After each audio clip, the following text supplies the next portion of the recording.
rain came down in silver sheets across the parking lot of Hattie's Diner, drumming on the roof of a battered Honda sedan with a flat front tire and a girl inside it who had not slept in 2 days. The clock on the dashboard read 11:14.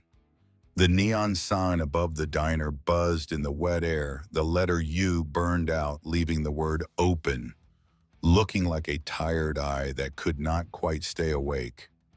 Beyond the diner, the small Montana town of Ridgeline Hollow was already asleep, tucked into the dark folds of the Bitterroot foothills like a secret no one cared to keep. Quinn Halloran sat behind the wheel and counted her breaths. She had been counting them for the last 20 minutes, a habit she had picked up around her 10th birthday, when she first realized that the men who came in and out of her father's house were not the kind of men who could be trusted around a little girl with too many questions. Counting breaths kept the panic from climbing up her throat. Counting breaths made her feel like she was still in control of something, even when everything else had spiraled completely out of her hands. She was 16 years old. She had short, dark hair that she had cut herself in a gas station bathroom in Spokane 4 nights ago, the scissors trembling in her hand, watching long strands fall into a chipped porcelain sink like pieces of a girl she would never be again.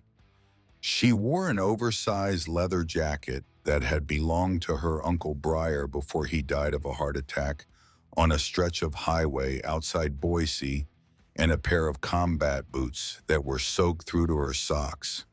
Her storm cloud blue eyes flicked from the diner window to the rearview mirror, then back again, scanning, calculating, never resting. 3 weeks ago, she had walked out of the only life she had ever known, the big house at the end of the long gravel road in northern Nevada, the clubhouse with its perpetual haze of cigarette smoke and the muttered conversations that fell silent the second she entered a room. The armed men who drove her to school in blacked-out SUVs and stood guard outside her bedroom door at night because her father was a man with enemies in 11 states. The leather and the chrome and the weight of being Roland Halloran's only daughter, Princess of the Iron Saints, a title she had never asked for and could no longer carry. She had planned the escape for 14 months. She had read books in the library about untraceable bus routes and disposable phones. She had memorized Greyhound schedules. She had withdrawn small amounts of cash from her birthday savings every week, so the totals would not flag her father's bookkeeper. She had practiced changing her walk, her posture, the way she held her hands. By the time she boarded that 4 a.m. bus out of Reno with a single duffel bag and $1,400, she was already someone else. She had become a strategist, and her own life was the operation. The first 3 weeks had gone exactly according to plan. Sacramento, Eugene, Spokane. She had ditched her phone in a dumpster behind a fast food restaurant. She had paid only in cash.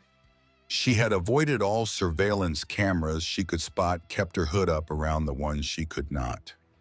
She had taken pride in the cleanness of her movement. No mistakes, no traces, until Portland. In a crowded Greyhound terminal at 4 p.m. with an announcement crackling overhead about a delayed departure to Boise, she had grabbed the wrong bag. The duffel had looked exactly like hers.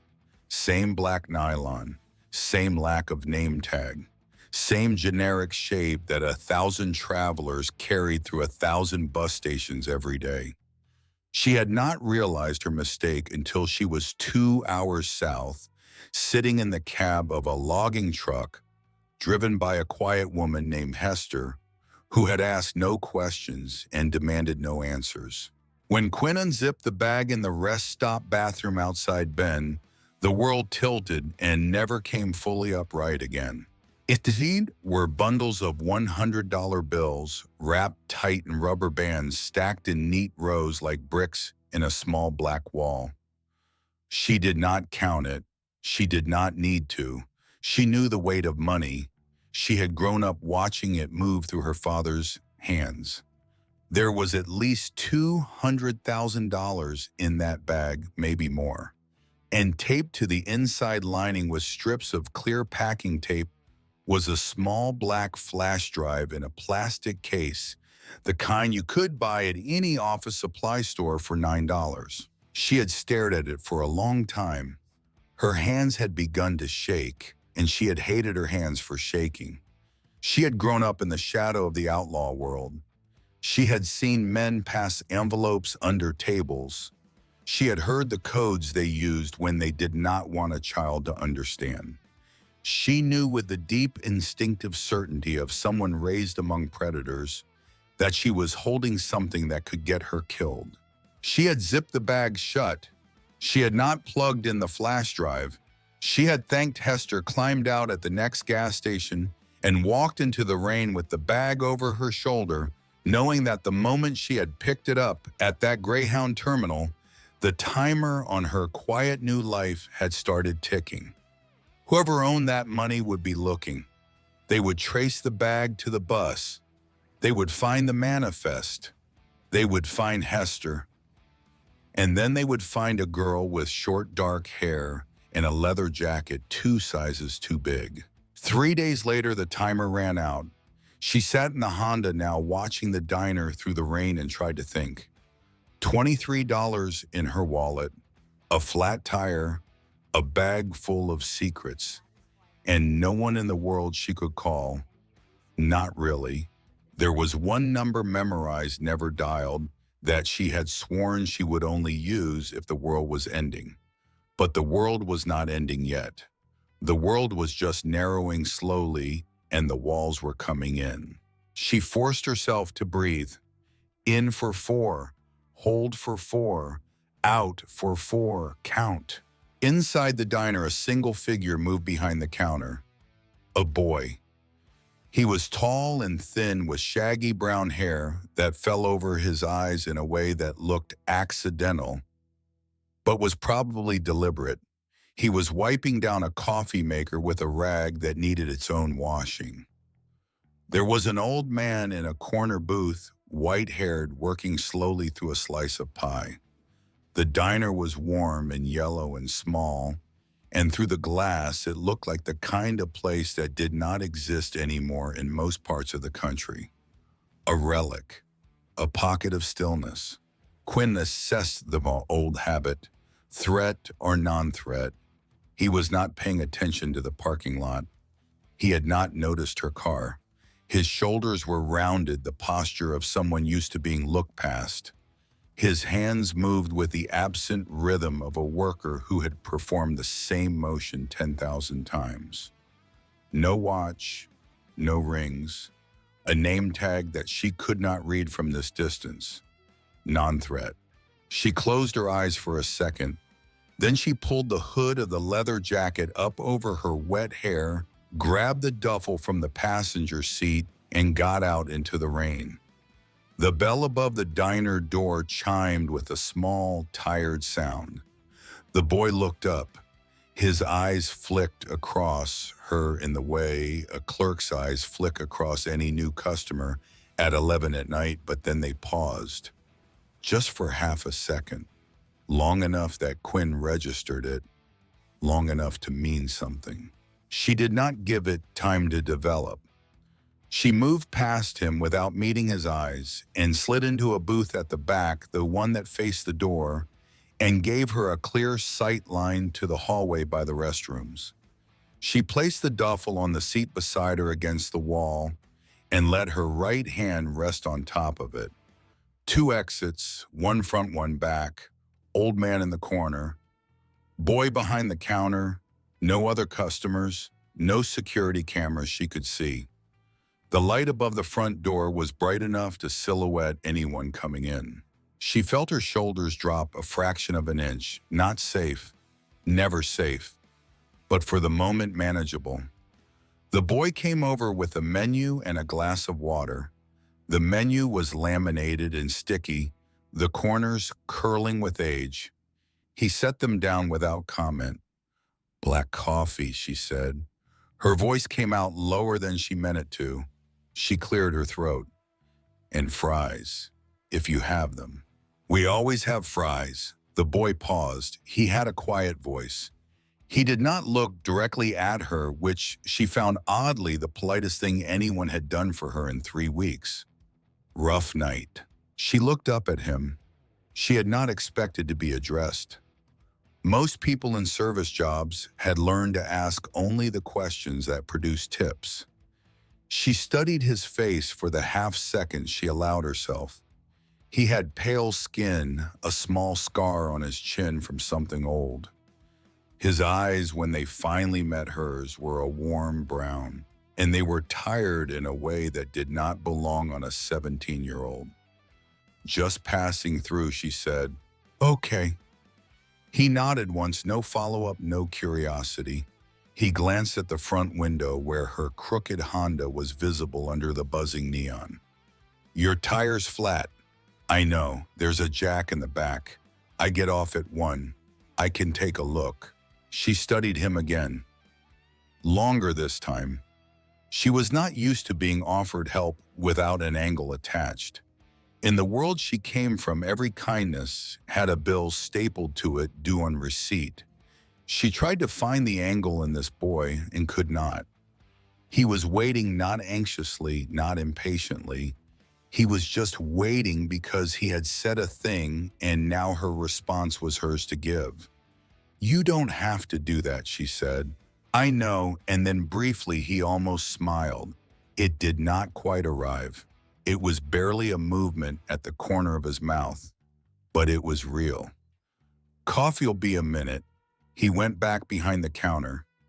Quinn watched him pour the coffee. He did not glance at her. He did not check his reflection in any of the polished surfaces. He moved like someone who had decided long ago that he was not the most interesting thing in any given room. She found herself for the first time in 3 weeks holding still. His name tag, she could see, now said Theo. She opened the menu just to have something to do with her hands. The plastic stuck to her fingers. The booth was patched with silver tape in 2 places. Outside, the rain came down harder, drumming on the roof in sheets. The neon buzzed. The old man in the corner turned a page of his newspaper. Somewhere a refrigerator hummed. The diner felt for the briefest moment like the inside of a bell jar. A small, sealed world where nothing terrible could find her. She knew better. She had known better for 3 weeks. Nothing terrible needed to find you. It just needed to wait. Theo brought her the coffee and the fries. She wrapped both hands around the mug and let the heat soak through her palms. She had not been warm in days, not really. The warmth went up her arms and into her chest and stopped there where the knot lived, the hard, cold knot that had been sitting under her sternum since Portland. Behind the counter, Theo went back to his rag and his coffee maker. The old man in the corner, whose name was Gus Whitfield, turned another page of his paper. The clock on the wall above the kitchen passed through, ticked. 11:22. Quinn ate 3 fries, drank half her coffee, breathed. That was when the bell above the door chimed again. The change in the air was instant and physical. It was not a sound. It was the way the temperature seems to shift before lightning. The way a room rearranges itself around a new presence without anyone needing to look up. Quinn felt it before she saw it, and her hand closed around the strap of the duffel. 4 men walked in. They were not from Ridgeline Hollow. They were not from Montana. They were too clean, too groomed, too expensively dressed for a town where the Sunday best was a flannel shirt with the seams still intact.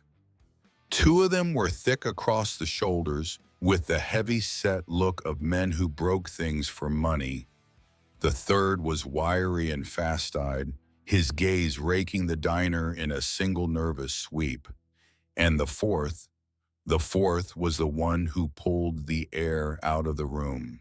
He was lean with sharp cheekbones and a tattoo of a scorpion crawling up the left side of his neck.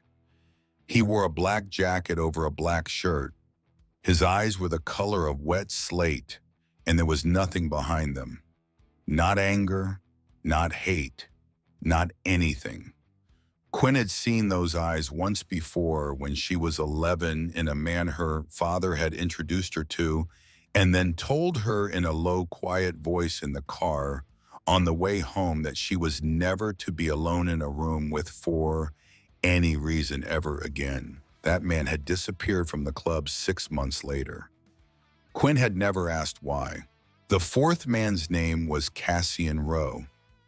His gaze tracked across the diner with the same lazy precision Quinn had used 20 minutes earlier. Front door, back hallway. Old man, boy, booth, girl. He smiled when his eyes landed on her, and the smile was the kind of smile that did not warm any part of his face. "Well," he said. His voice was soft. It carried easily across the diner. "There she is." Quinn's hand stayed on the duffel. She did not move. She did not flinch.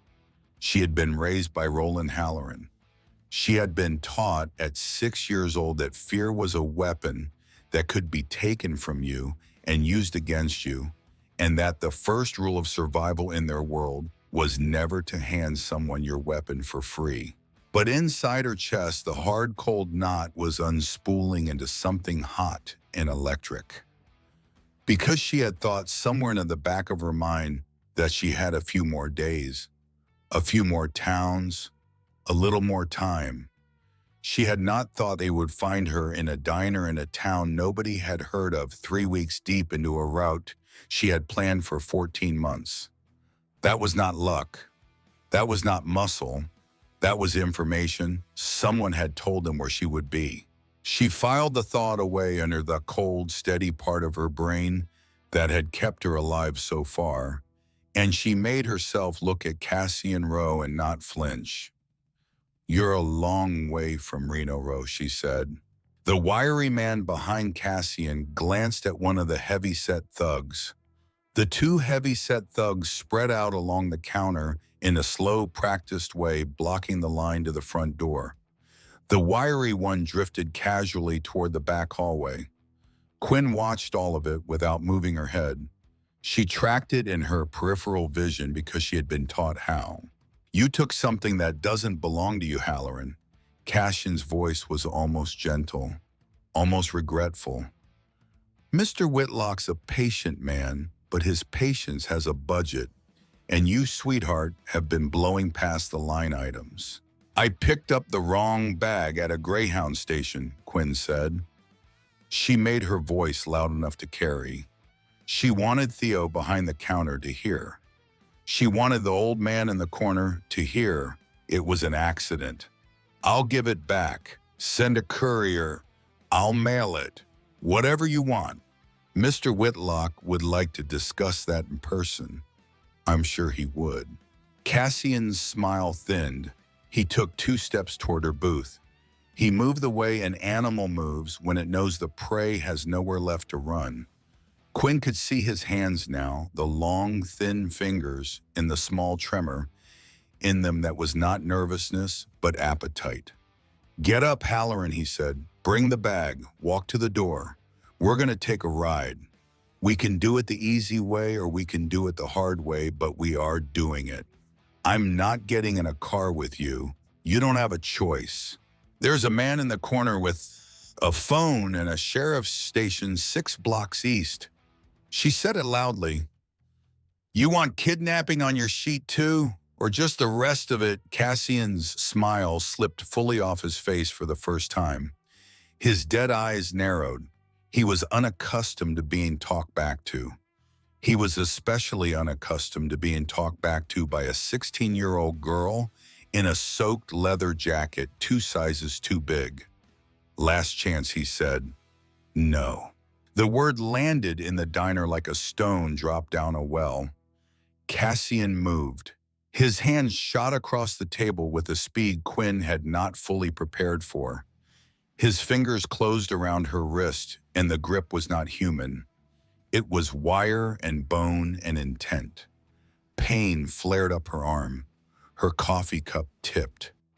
Brown liquid spread across the formica in a slow, steady tide.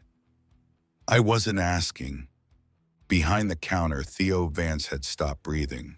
He had watched the whole thing happen the way a person watches a car accident they cannot stop. His hands had gone still on the rag.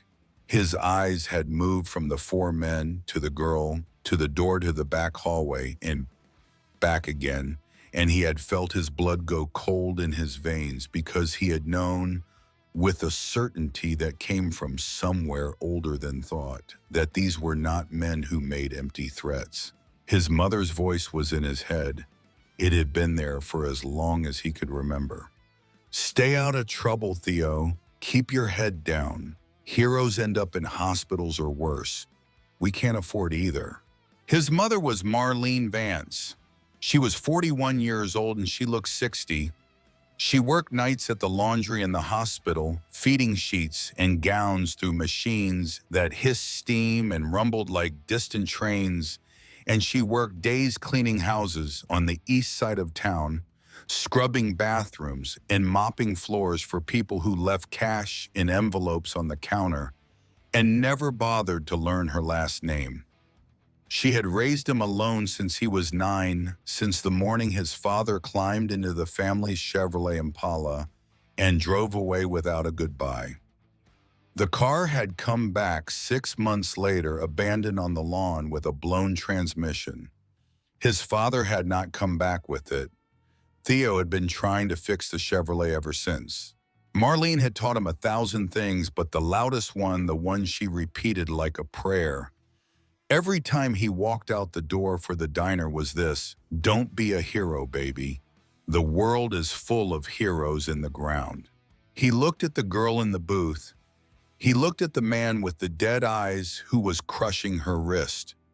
He looked at the old man in the corner, Gus Whitfield, who had stopped chewing and was staring with horror, his hand creeping toward his coat pocket where Theo knew he kept an old flip phone.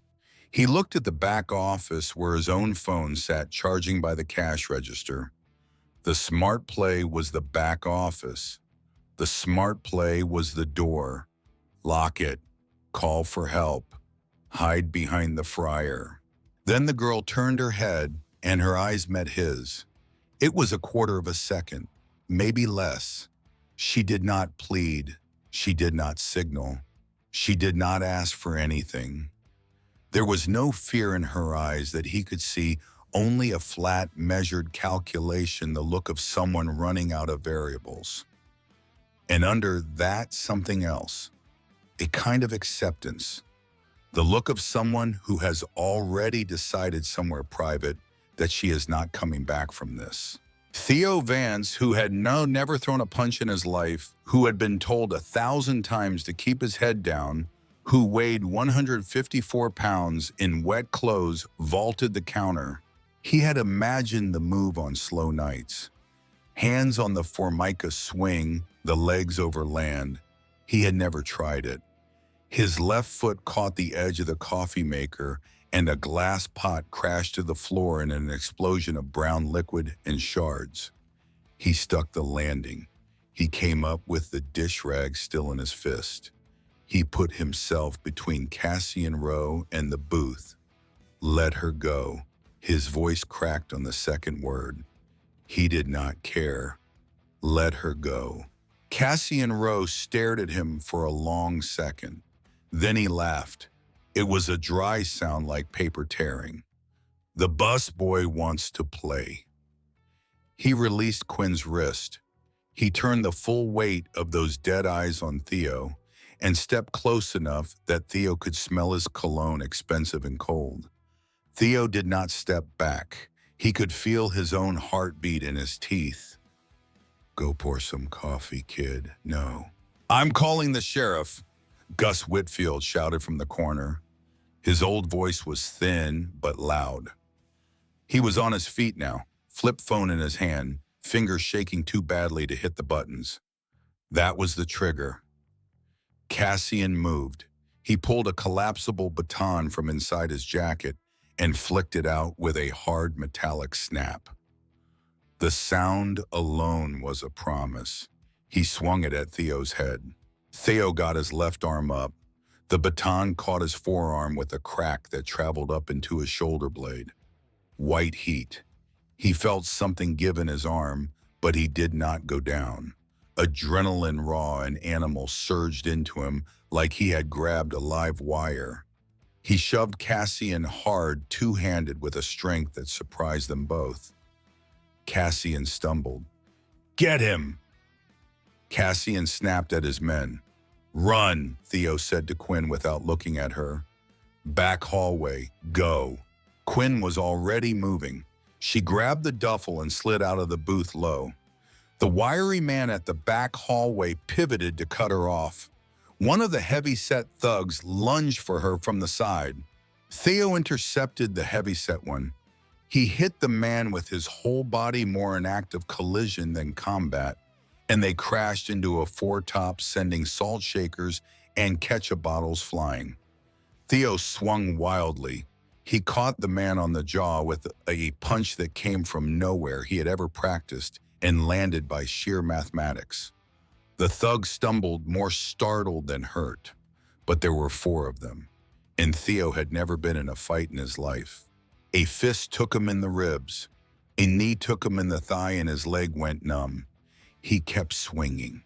He had no technique, but he had something else, a refusal to fall that had been planted in him by 8 years of sliding under a Chevrolet that would not start every Saturday, rain or shine, because Theo Vance did not know how to quit on something even when the something had quit on him.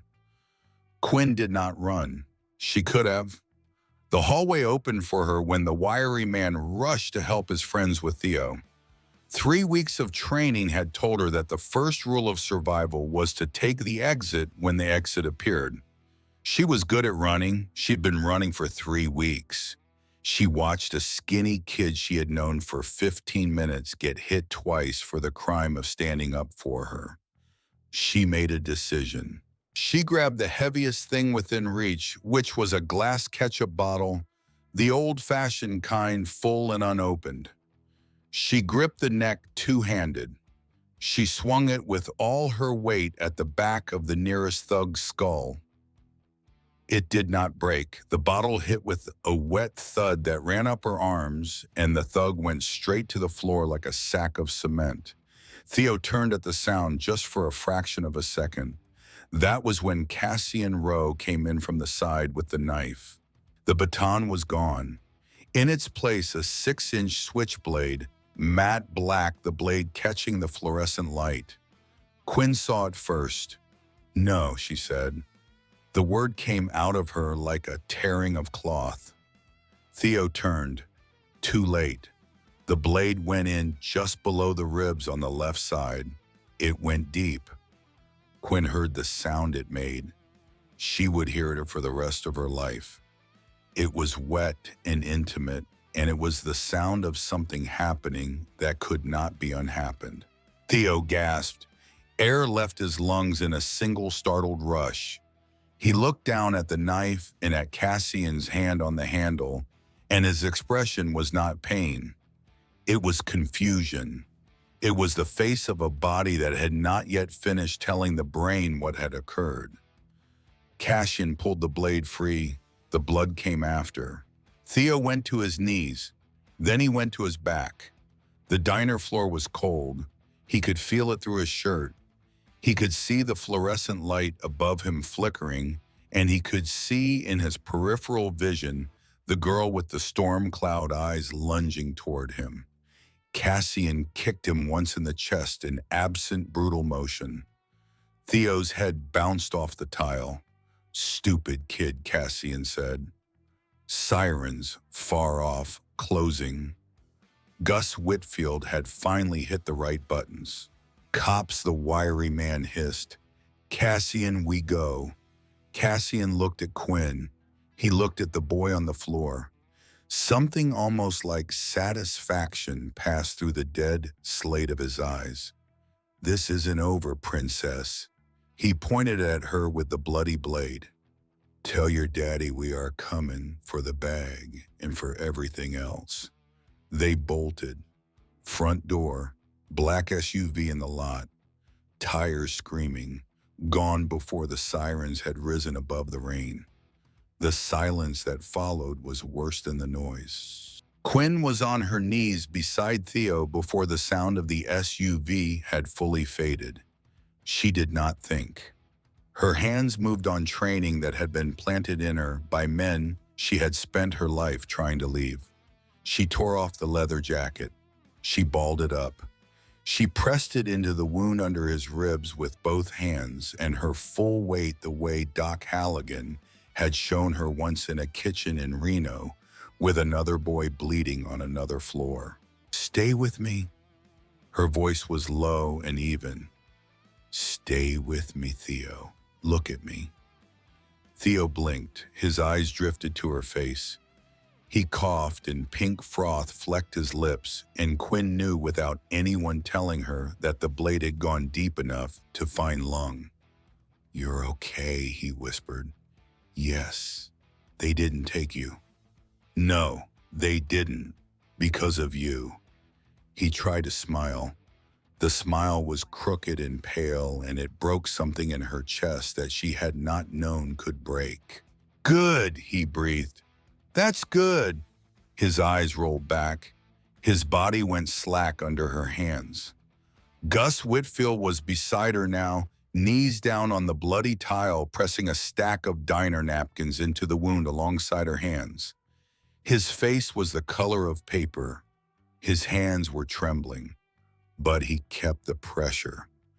"Ambulance is 3 minutes out, girl," he said. "He's a strong kid. He's going to make it." Quinn did not look up. She did not lift her hands. She did not stop talking to Theo. She told him to hold on.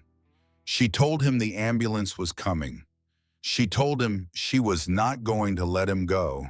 She told him she would burn the world down for him if he opened his eyes, and she meant every word in a way she had never meant anything before. The paramedics came. They cut his shirt. They started lines.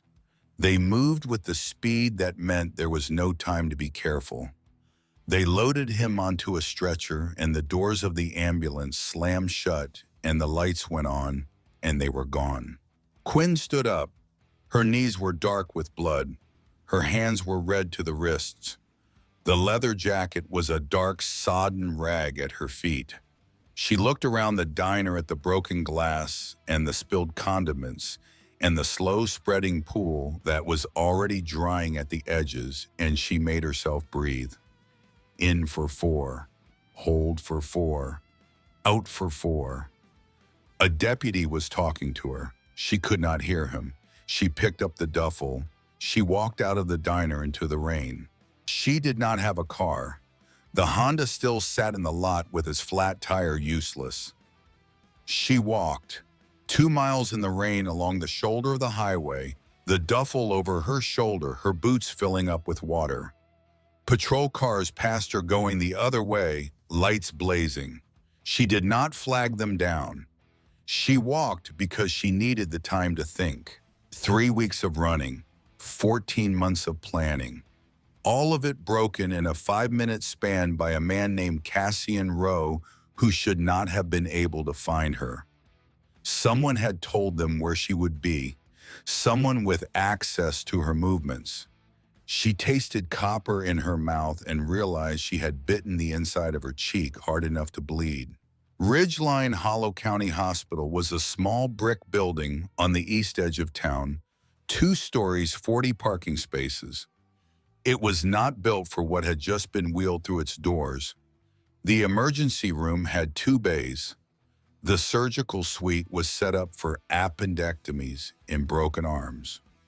Quinn walked into the waiting room at 12:06 on Wednesday morning, soaked through blood, drying brown on her hands and forearms, and the night nurse looked up from her crossword and went very still.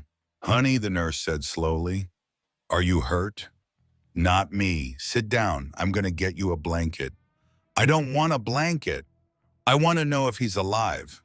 The nurse whose name tag said Francis took one long look at her and decided correctly that this was not a girl who needed a blanket. This was a girl who needed information. He's in surgery. Dr. Ashby is with him. We won't know anything for at least an hour. You should sit. You're shaking. Quinn sat.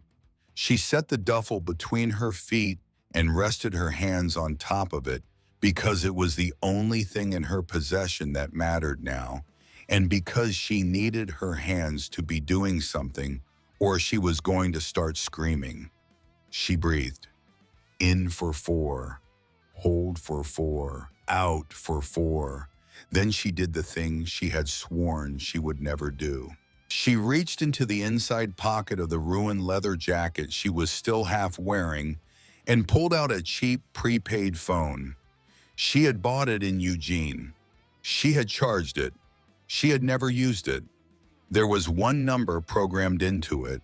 She had memorized that number when she was 9 years old, the year her mother died, the year her father had sat her down at the kitchen table with a pad of paper and a pencil and made her write it again and again until she could repeat it in her sleep. She walked to the corner of the waiting room where the chairs faced a window looking out on the dark, wet parking lot. She dialed. It rang twice. Yeah. The voice was a low rumble like gravel rolling in a cement mixer. It was the voice of a man who answered the phone the way other men answered a knock at the door in the middle of the night with one hand on a weapon. Quinn had not heard it in 3 weeks and 4 days. It went into her chest like a hand closing around her heart. Daddy. The silence on the other end was instant and complete. It was the silence of a man whose entire body had gone rigid, whose breath had stopped between heartbeats.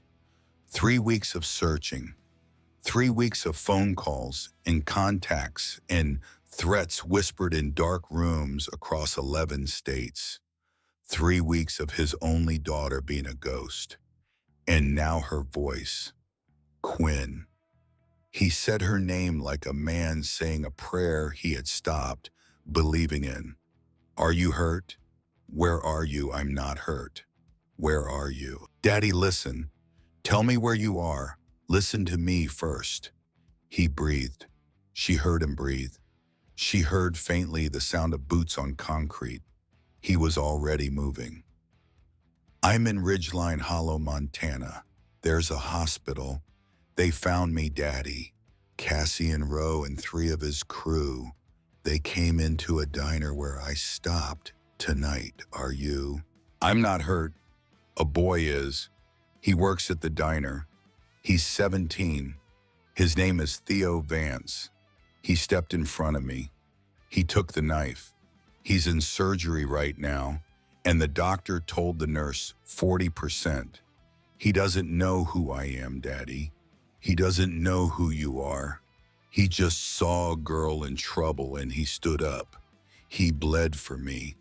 There was a sound on the other end. It was not a word.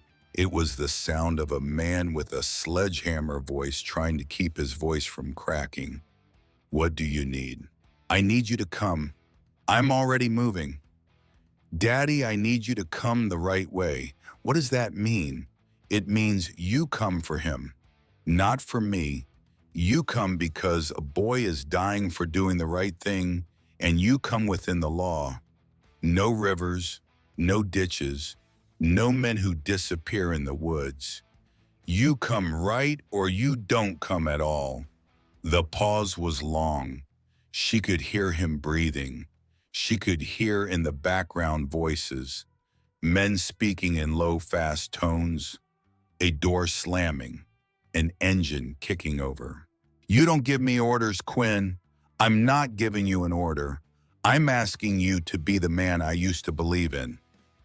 The pause was longer this time, long enough that she thought for one bad second that he might say no, that he might choose the river, that she might have to hang up and become a ghost again and live the rest of her life knowing that her father was the man she had spent a 14-month plan trying to escape. Then he spoke. We're coming. the line went dead. Quinn stood at the window. She lowered the phone slowly. Out beyond the parking lot, the rain was lifting. The first hint of gray had begun to wash into the eastern sky, just enough to separate the mountains from the clouds. Somewhere very far away in a clubhouse in northern Nevada, a chair was being pushed back from a long oak table. 200 men were reaching for their helmets. Quinn pressed her forehead against the cold glass and closed her eyes and counted her breaths and waited for the thunder to come. It started around 5:30.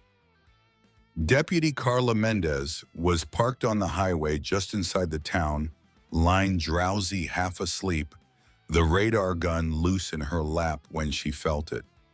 Not heard, felt. The coffee in her cup holder rippled. The rear view mirror buzzed against its mount. Her teeth ached. Then the sound arrived. It started as a low drone like the world's largest swarm of hornets approaching from somewhere over the ridge. It deepened, it built. It became something the human chest registered before the human ear identified it. The unmistakable, syncopated heartbeat of two-cylinder American iron multiplied beyond what Carla Mendez had ever heard outside of grainy footage. She looked in her side mirror. Her jaw came open. Cresting the rise 2 miles back, headlights were coming, 3 abreast across both lanes. Running lamps blazing like the eyes of an advancing army. The lead bike was an enormous custom Road King. Blacked out ape hangers, a rider on it the size of a small bear. 200 bikes. Carla fumbled for her radio. Dispatch, she said. Her voice did not entirely belong to her. Dispatch, this is Mendez on the highway. We have a situation. By the time the sun broke fully over the ridge, the roar had swallowed Ridgeline Hollow whole.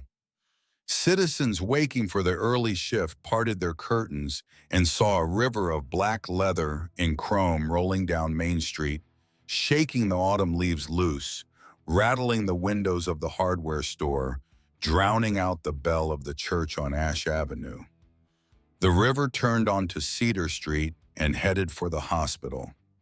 Inside the waiting room, Quinn Halloran stood up from her chair. She had been awake for 31 hours. She had not changed her clothes. The blood on her hands had dried to flakes. Her short hair had dried strangely against her forehead.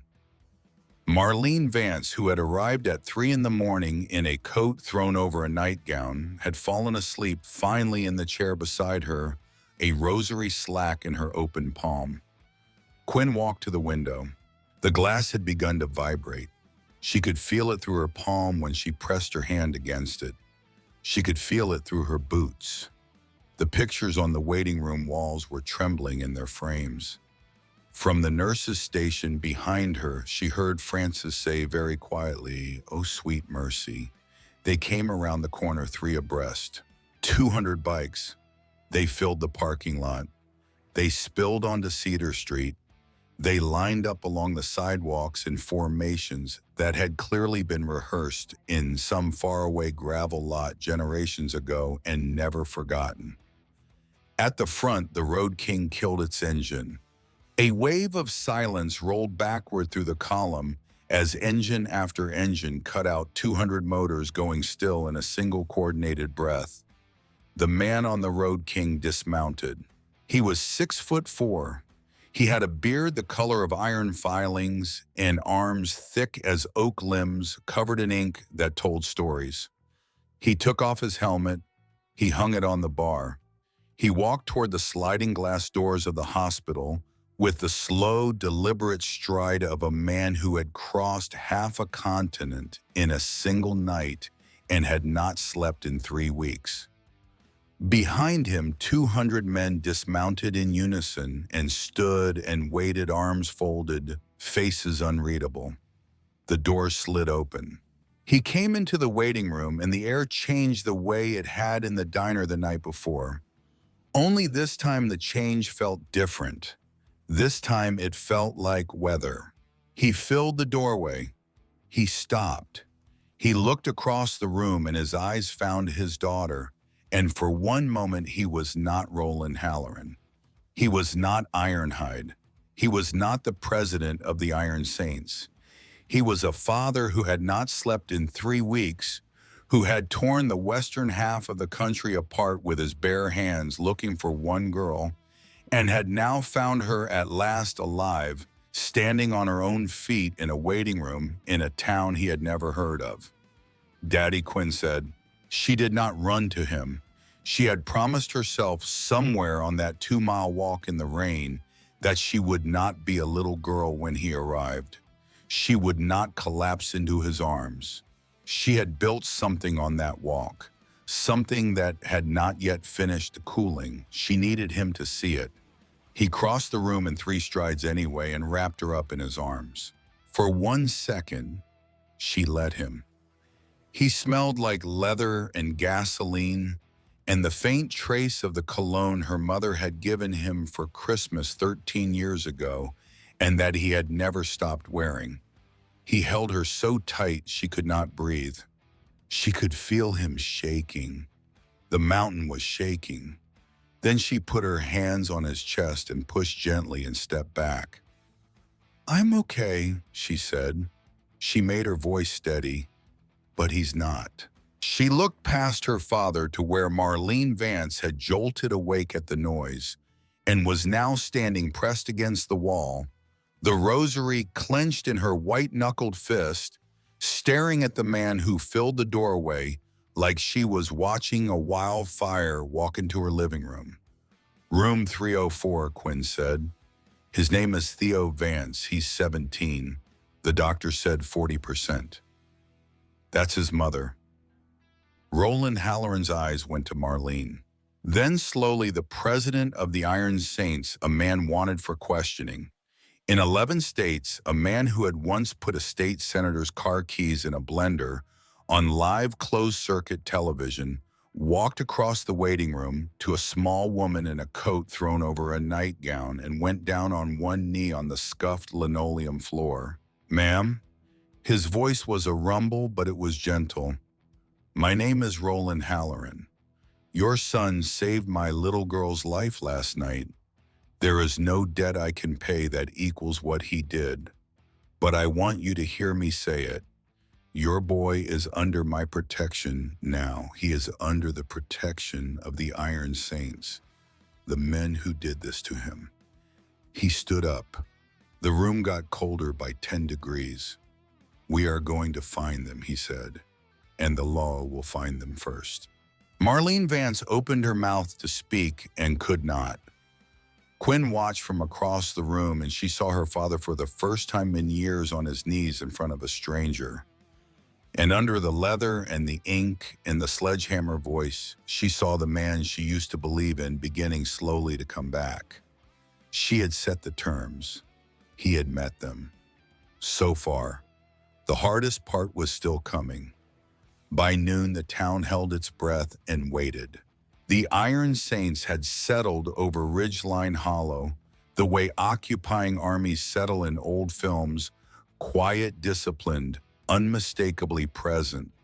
They rotated shifts in the hospital waiting room. They patrolled the corridors in twos.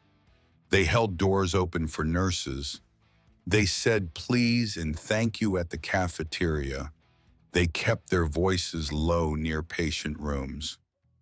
By all accounts, it was the most courteous occupation in the history of small towns, and the hospital staff adapted with the practical resignation of people who had no other option. Roland Halloran had not moved from the intensive care floor. Dr. Ellery Ashby came down at 9:10 with a clipboard and a face the color of paper. Theo had survived the night, vital stabilizing, spleen out, liver patched, diaphragm sutured. 40% had become 55. 55 had become 60. The next 48 hours were everything. Roland nodded once.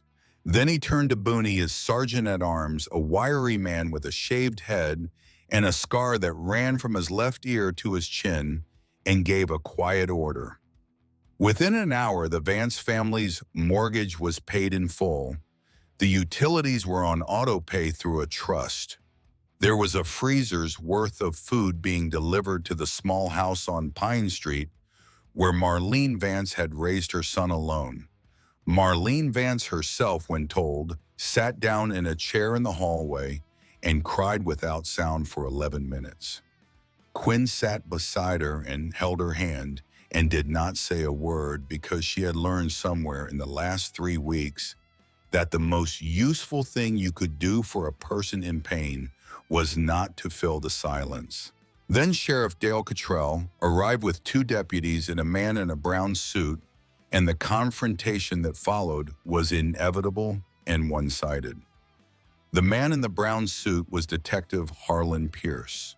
Quinn watched him from the far end of the corridor, her shoulder against the wall, her hands in the pockets of the borrowed sweatshirt the night nurse had finally convinced her to put on. She was not supposed to be paying attention to the conversation between her father and the sheriff. She was supposed to be exhausted and fragile and processed with care. That was what every uniformed person who looked at her assumed she was. Quinn had decided early in life that being underestimated was a tactical resource and you should never spend it. So she watched Detective Pierce instead of listening to the sheriff. Pierce was in his late 40s. He had thinning sandy hair, a cheap brown suit, and a small gold wedding band that his finger had grown around. He had a notebook out, and he was making the right faces and asking the right questions. He looked to anyone with a normal life like a man doing his job. He looked to Quinn like a man performing a job he had already finished. When Boone mentioned casually that they had located the assailant's getaway vehicle, a black Chevrolet Tahoe abandoned on a logging road off the interstate plates from Salem Pierce, did not react with surprise. He reacted with a fractional pause, the smallest readjustment of his face, the way a man pauses when he is told a thing he already knows and has to remember to be told. That was the moment Quinn decided. She filed it. She did not yet know what it meant. She suspected. But suspicion was not a key, and she needed a key. The sheriff and his deputies left. Pierce stayed long enough to take Quinn's statement, which she gave in short, flat sentences that revealed almost nothing, and to give her his card with his cell number written on the back, and to ask her with what was almost a kind smile to call him directly if she remembered any details. "Of course," Quinn said. She put the card in her pocket and watched him walk out. She gave him 15 minutes to clear the building. Then she went and found her father. Roland was in the small room the hospital had provided as a temporary command post, a converted storage closet on the second floor with 2 folding chairs and a desk. Boone was with him. So was a man named Brigby, a former Marine sniper who had ridden with the Iron Saints for 19 years and was now nominally retired, although Roland did not believe in that word. Quinn closed the door behind her. "I need a laptop with a clean internet connection," she said, "and I need a USB port that no one will look at." Roland did not ask why. He simply turned to Boone, and Boone was already moving. In the small storage closet with the door shut and the laptop borrowed from a sympathetic charge nurse named Ruth McAllister, Quinn slid the flash drive into the port. She used a pair of latex gloves Marlene had carried in her purse, and she did not touch the drive with her bare fingers. She had been a strategist for 14 months. She had read books. She had read about chain of custody. She had read about how easy it was to ruin a case before it began. The drive opened. 3 files, a spreadsheet, a document in portable format, a video. She opened the spreadsheet first. It took her 38 seconds to understand what she was looking at, and when she did, the blood drained from her face and pooled in her hands. It was a ledger, dates, names, amounts, payments made by someone identified only as the initials STW to law enforcement officers, county officials, judges, and federal agents across 3 states, Oregon, Washington, and Montana. The amounts ranged from $5,000 to $200,000. The dates went back 4 years. She scrolled. A state senator, a port authority director, a supervisory federal agent, the mayor of a town outside Seattle, 3 judges, 4 sheriffs. And then in the middle of a row dated 6 days ago, a name that hit her like a hand to the throat. Pierce Harlan, A. Ridgeline, Hollow County Sheriff's Department, $3,000 per month, 4 years. She stared at it until the letters blurred. Detective Harlan Pierce, the detective investigating Theo's stabbing, the man processing the Tahoe, the man whose card was now in her pocket. He was on Sterling Whitlock's payroll. Every piece of evidence the local department gathered would flow back to Whitlock through him. The investigation was compromised the moment it began. She had suspected. Now she had a key. She kept scrolling. Then she saw the second name, and her stomach went out from under her like a trap door. Tremblay Daxar Prospect, Iron Saints, Northern Nevada chapter. $10,000 per quarter. 18 months. Quinn stopped breathing. Dax Tremblay. He was 22 years old. He had been one of the prospects her father had been grooming for full membership for a year and a half. He was the youngest at the long oak table when the officers met. He had a quick, crooked smile and a habit of bringing her coffee on Saturday mornings without being asked. He had been at the Reno clubhouse the night before she left. He had been one of the men assigned to keep an eye on her casually, the way the prospects were always assigned to keep an eye on Roland Halloran's daughter without making it obvious. He knew her habits. He knew the bus stations she had asked questions about. He knew the dates she had been most likely to move. He had sold her location to Sterling Whitlock for $40,000 a year. He was the reason Cassian Rowe had walked into Hattie's Diner at 11:14 on a Tuesday night in a town nobody had ever heard of. She closed the laptop slowly. She did not open the second file. She did not open the video. She had seen what she needed to see. She sat on the floor of the storage closet and put her head in her hands and let her brain go very cold and very quiet the way it had been trained to go. Her first instinct, the instinct of every cell in her body, was to go to her father with what she had found. She did not, because she knew her father. If she handed Roland Halloran the name Dax Tremblay right now in this hospital, in this state, with the smell of his daughter's almost death still on his hands, Dax would disappear. A logging road, a river, a grave that nobody would find for 30 years if they ever found it at all. And the moment Dax disappeared, the prosecution against Sterling Whitlock would become salvageable in court.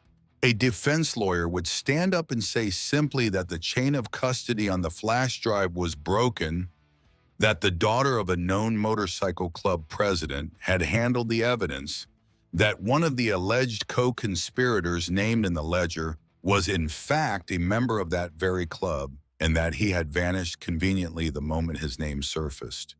Tampering, bias, reasonable doubt. Whitlock would walk. Theo had bled for nothing. Quinn lifted her head. She had to hold the line on her own father for the second time in 12 hours. She found Boone first. She pulled him into the stairwell between the second and third floors, where there were no cameras, and she told him everything. The ledger, Pierce, Tremblay. The plan she had begun to assemble in her head in the 11 minutes she had spent watching Marlene Vance not cry. Boone listened without interrupting. When she was done, he leaned against the cinder block wall and exhaled through his nose slow. Your father needs to know, he said. He will. After. Right now, if I tell him about Dax, Dax is gone. And if Dax is gone, the case is gone. Quinn, you know I'm right. Boone was quiet for a long time. Then he nodded once, the small, economical nod of a man who had spent 30 years deciding when to push back on Roland Halloran and when to swerve. Where is Tremblay right now? He's downstairs. He came up with the column. He's been sitting in the cafeteria pretending to eat a turkey sandwich for 45 minutes. Boone looked at her. There was something behind his eyes that was almost respect. What do you want me to do? I'm going to talk to him. Alone. I want you in the next room on the other side of the door with your phone recording. If something happens, you come in. But I need to be the one in the room, Quinn. He won't talk to anyone but me. He thinks I'm his way out. He thinks if he plays me, he can spin it. He's wrong. Boone studied her for a long moment. Your father raised one hell of a girl, he said. She did not answer. She turned and went down the stairs. Dax Tremblay sat at a yellow plastic table in the cafeteria with a turkey sandwich he had not finished and a coffee that had gone cold. His prospect cut hung on his thin shoulders and looked even now like a costume he had borrowed for the day. He looked up when Quinn slid into the chair across from him. She watched his face do the things she had expected it to do. A flicker of relief performed. A flicker of concern also performed. And underneath, half a second too late, a flicker of something else. Calculation. Guilt. Hey, Q. He used the nickname she had told him 3 times she did not like. How you holding up? Crazy night. Dax. Yeah, I know. He blinked. He kept his face very still. He was not as good as he thought he was. You know what? She set her phone face down on the table between them. That phone is recording, she said. I want you to know that going in, whatever you say in the next 10 minutes is being preserved. You can lie to me. You can ask for a lawyer. You can stand up and walk away. You can tell me the truth. Those are your options. I'm going to ask you a question once, and I'm going to know if you lie. So choose. Dax tried to smile. The smile did not quite arrive. Q, I don't know what. How long have you been working for Sterling Whitlock? He stopped smiling. The thing about Dax Tremblay, the thing that had made him useful to her father and disposable to Sterling Whitlock, was that he had the heart of a follower in the body of a wolf. Wolves do not work for 2-pack leaders without showing strain. He had been showing strain for months. Roland had taken it for the normal pressure of a young prospect. Quinn was now revising that assessment in real time across a yellow plastic table in a hospital cafeteria. Quinn, his voice cracked on her name. You don't, how long, Dax? He looked at the phone, he looked at the door, he looked at Quinn, and he saw for the first time that the girl across from him was not a girl he could spin. She was something he had for 18 months been pretending he had not seen. He put his face in his hands. He started talking. He talked for 27 minutes. He had needed money. His mother in Bakersfield, cancer, the kind without insurance. Whitlock had approached him at a gas station outside Reno 2 years ago, knew his name, knew his mother's name, knew the hospital, $40,000 a year, and his mother's chemo paid in full. Information only. He would never have to do anything. He would never have to hurt anyone. They just needed to know where Quinn went, who she talked to, what Roland was up to. He had said yes. For 1.5 years, he had passed envelopes of information to a contact in a sandwich shop parking lot in Carson City. He had told himself every time that the information was small, that nobody would get hurt. that he was just keeping his mother alive. Then Quinn had run, and Whitlock had paid him $120,000 all at once for everything he had on her movements. The bus stations she had asked about, the towns she had circled on a map he had seen on her bedroom floor in the summer when he had been assigned to drive her to a doctor's appointment, the Greyhound terminals, the rest stops. They told me they were just going to grab the bag, he said. He was crying without making any sound. They told me nobody was going to get hurt. They were going to take the bag and let you go, and that was it. I didn't know about the knife. I swear to you, Quinn, I didn't know about the knife. She watched him cry. She did not feel pity. She did not feel anger. She did not feel anything at all, which was a thing she would think about later in the context of who she was becoming. You didn't ask, she said quietly. What? You didn't ask if anyone would get hurt. You didn't want to know, so you didn't ask. That's a choice, Dax. That's a thing you did. He bent forward over the table and his shoulders shook. She picked up the phone. She stopped the recording. She sent the file to Boone with 3 taps. Then she stood up. You have until the bus station opens at 6, she said. There's a Greyhound at 6:15 out of Helena. Boone will drive you. You'll get on it. You will go to a city far from any state where my father has a chapter, and you will never speak the name Halloran again. If you do, my father will find you, and I will not stop him a second time. If you ever come within 500 miles of him, my father will find you, and I will not stop him. The recording goes to the federal authorities. Your name is in their hands. You will live the rest of your life looking over your shoulder, and the only reason you will live it at all is because I need this case to stand up in court. Do you understand? He nodded into his hands. Tell me you understand. I understand. Get up. He got up. Boone was in the doorway. Boone walked him out. Quinn stayed at the yellow plastic table and looked at the half-eaten turkey sandwich and the cold cup of coffee, and she felt somewhere low in her chest the first crack in the thing she had built on that 2-mile walk in the rain. She did not let it open. She walked to the women's restroom at the end of the hallway. She locked the door. She turned on the cold water. She stood at the sink and looked at the stranger in the mirror, the girl with short dark hair and dark circles and a smear of dried blood she had missed on the side of her neck, and the crack opened. The sob came from somewhere deep, somewhere she had sealed off 21 days ago in a Greyhound bathroom in Sacramento. It tore through her chest like a fist. She pressed her hand over her mouth. Even now, even alone, she would not let the world hear her break. She cried for 2 minutes. She timed it. The way you time a wound that needs to drain before you stitch it. She let the pain come. She let it shake her body. She let it blur her vision. Then she turned off the water, splashed her face, blew her nose into a paper towel, and looked at the stranger in the mirror again. Enough, she said. It was not harsh. It was not cold.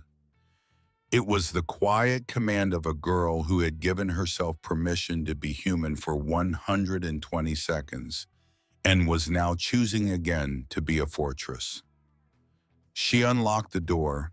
She went and sat with Theo.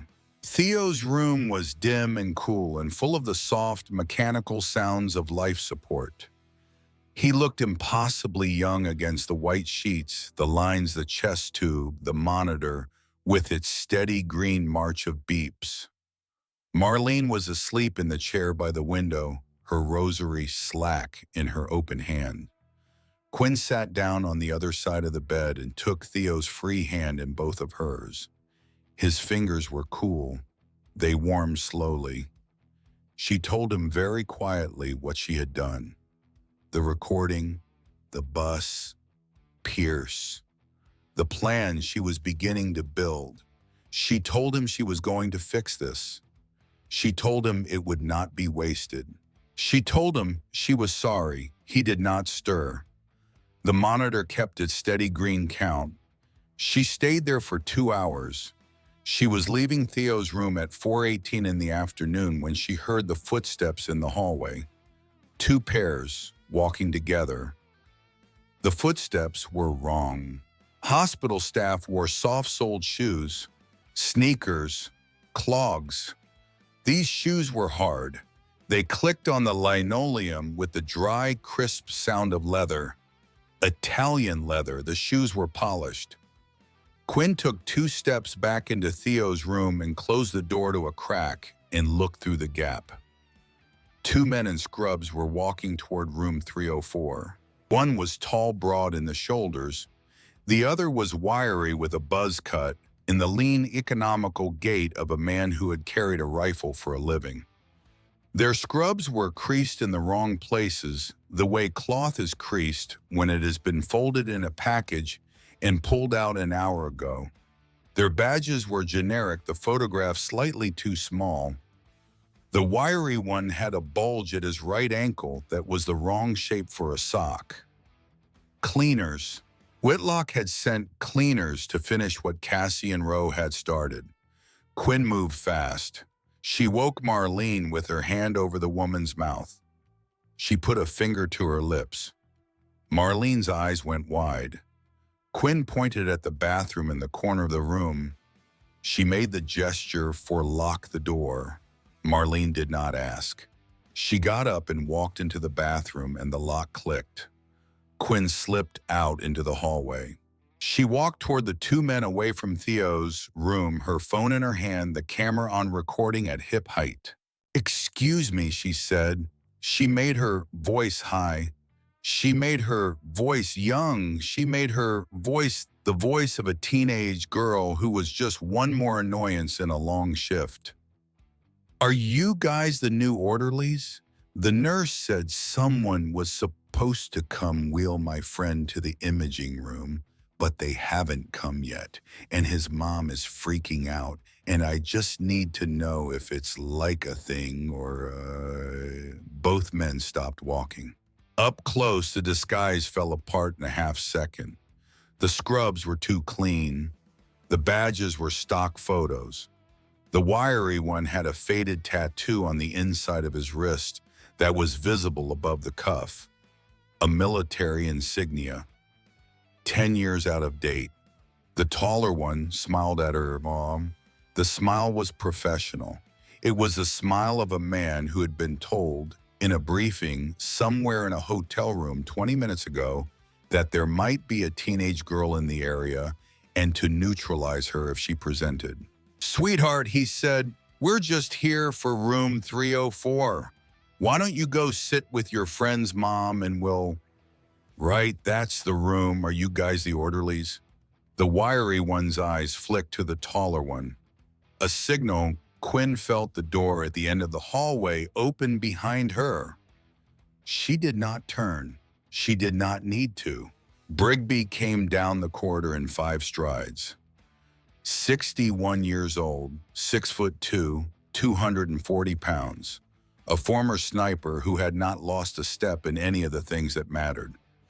He had been on the cleaners since they walked in the front door, had radioed Boone, and had taken the long way around through the stairwell because Quinn had asked 3 hours earlier that any threat be neutralized quietly without weapons fired in a way that would survive a courtroom. It took 8 seconds. The taller one was on his back with his face in the linoleum and his right wrist behind his shoulder blade in a way that would not be useful for a long time. The wiry one was on his stomach with Brigby's knee between his shoulders and the suppressed pistol he had been reaching for skittering across the floor toward Quinn's boots. She crouched. She picked it up by the trigger guard with the inside of her sleeve. She did not touch the grip. She put the safety on. She set it down on a cart of medical supplies. She kept the camera running. "Names," she said. The taller one spat blood on the linoleum. Names he gave them. They were not their real names, they never were. But the camera had their faces. The badges had stock photo numbers. The pistol had a serial. She stopped recording. Boone, she said. Boone was already coming down the corridor with two more men behind him. He had been 20 seconds out the whole time. Hold them, Quinn said. Not for the locals, not for Pierce. Federal. I want the Portland field office. Whitlock's empire crosses 3 states. This is going to have to land federal. The locals are dirty. Pierce will shred it before noon tomorrow. Copy. Get them in a service elevator. There's a maintenance shed on the south side of the lot. Breyer drove the panel van in this morning. Use it. Sit on them until I make the call. Copy. She turned and walked back to her father. Roland was in the storage closet on a folding chair, his elbows on his knees, his big hands hanging open between them. He looked up when she came in. There was a vein in his temple that was visible. There were 2 men, he said. I know. In the hospital. I know. Quinn. Daddy, he stood up. The closet got smaller. She put a hand on his chest. She could feel his heartbeat through his shirt. It was very fast. I need you to sit down, she said, and listen to me without interrupting, because we have 19 hours and this is going to be the hardest thing I have ever asked you to do. He sat. She told him. She told him about Pierce, about the ledger, about Dax, about the bus to Helena in the recording on Boone's phone, about the cleaners on the linoleum, about the federal authorities in the federal jurisdiction in the chain of custody. She told him last about the plan she had been building in her head all afternoon. Sterling Whitlock had a routine. She knew the routine because Dax had told her in the cafeteria between sobs. Whitlock did his own pickups for high-value items. He did not trust them to anyone else. He had been the one who would have taken delivery of Quinn in the bag tonight if Cassian had succeeded. He was in fact in Helena right now in a hotel suite waiting for Cassian's call. If they could persuade Cassian to make the call, Whitlock would come to them. There was an abandoned lumber mill off the back roads, the Henson Mill 6 miles outside town, that the Iron Saints had used once before years ago for a piece of business Quinn was not going to ask about. She had walked the perimeter on a phone map. It had a single road in, it had high ground, it had visibility for a quarter mile in every direction. It had power because the previous occupants of certain pieces of business had restored it and not bothered to disconnect. It had everything she needed to make a plan work without anyone being killed. You're going to use floodlights, she said, not guns, beanbag rounds. You're going to take them down without putting a single round of live fire into a single human body. Then we hand them to the federal authorities on a silver tray with the flash drive sitting on top. Roland stared at her. Beanbag rounds, he said. Yes. Quinn. Theo Vance didn't stab anybody, she said. Her voice cracked on it for the first time. He didn't pull a gun. He stood in front of a girl with a dish rag and said no.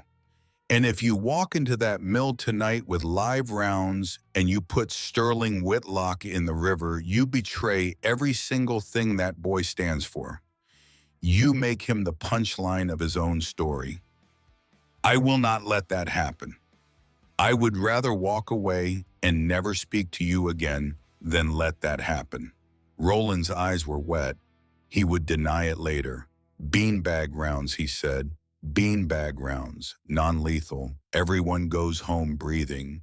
Everyone goes to prison, not to the morgue. He was quiet for a long time. And if they shoot first, he said, then we finish it.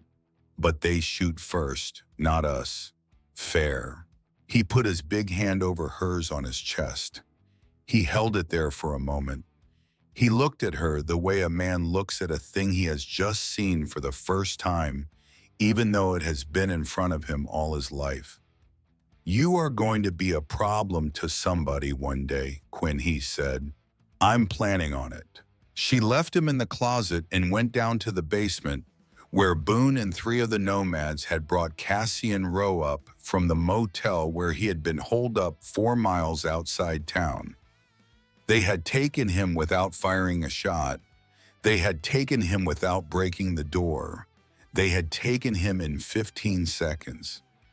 Cassian sat in a folding chair in the basement laundry room, his scorpion tattoo distorted by a fresh bruise, his dead eyes alive for the first time with something that looked, if you squinted, like fear. Quinn pulled up a chair across from him. She did not gloat. She did not threaten. She laid the options on the table. Option 1, he called Sterling Whitlock. He told him the bag was secure. He told him the girl was secure. He told him the meat was on at the Henson Mill at midnight as planned, but he had to come in person because the package was sensitive and required a face-to-face handoff per Cassian's understanding of Whitlock's protocols. He sold it. He sold it well. Option 2, he didn't. And Quinn handed him to the federal authorities in the morning with the recording of his voice in her diner from the night before, with her lawyer's testimony, with the surveillance from the gas station 3 doors down that had caught his face on tape, and with no deal on the table. 25 to life as a co-conspirator on every single one of the federal charges currently being assembled against Whitlock. She let him do the math. He was a creature of math. He did the math fast. "He'll know," Cassian said. "He has tells. You'll sell it. You can sell anything. That's why he hired you." He looked at her for a long moment. He almost smiled. It was the smile of a man recognizing very late a player at his own table. "You're the wrong kind of 16 Halloran," he said. "I've been told." He picked up the burner phone Boone slid across the table. He made the call. Whitlock answered on the second ring. His voice was thin and dry and small. The voice of a man who had built an empire of money and been shielded from the texture of consequence for so long that he no longer fully believed in it. Cassian sold it. 12 minutes after midnight. The Henson Mill. Bring the package. Whitlock said yes. Quinn took the phone back. She handed it to Boone. She stood up. She looked at Cassian Rowe one more time. "You'll testify," she said, "or I will personally make sure you spend the rest of your life in a federal facility where every guard knows your face and no commissary money ever hits your account. Are we clear? Crystal Princess, I am not your princess." She walked out. Before she left the hospital that night, she stopped in Theo's room one more time. She stood over his bed and memorized his face. The shaggy hair pushed back from his forehead by a nurse with a comb. The bandage white against the white pillow. The slow, even rise and fall of his chest under the thin hospital blanket. "I'm gonna do something tonight that scares me more than anything I've ever done," she said quietly. "I keep thinking about you, about the way you came over that counter. You didn't have a plan. You didn't have backup. You had a dish rag. You moved because it was right." She touched his hand. "So I'm going to move too." His skin was warmer than it had been at noon. The monitor kept its steady green march. She walked out of the room without looking back. The old Henson Mill sat on a high bluff above a fork of the river, a skeletal ruin of corrugated steel and rotting timber that had been surrendering itself to Montana weather for 30 years. The main warehouse was a vast cathedral of an interior 2 stories of open floor. Under a lattice of catwalks and overhead beams, the roof half gone where the winters had stripped it. Quinn stood on the catwalk 30 feet above the floor at 11:46 at night, a heavy industrial light switch in her left hand, her phone in her right, looking down at the floor she had laid out herself. 6 high-intensity work lamps were rigged in the rafters. Each one was rated for 14,000 lumens. Each one was wired to the master switch in her hand. She had drawn the layout on a paper napkin in the hospital cafeteria. She had walked it twice with Boone. She had corrected him twice when he tried to place a lamp in a position that would have left a blind spot in the western corner. The nomads were in their positions. Breyer in the rafters at the far end, Brigby behind a rusted bandsaw housing on the floor with his shotgun loaded with beanbag rounds. 2 more on the loading dock, 2 more in the trees outside the door. Boone at the perimeter with the radio. Roland was on the floor in the center of the warehouse alone in a single circle of work light.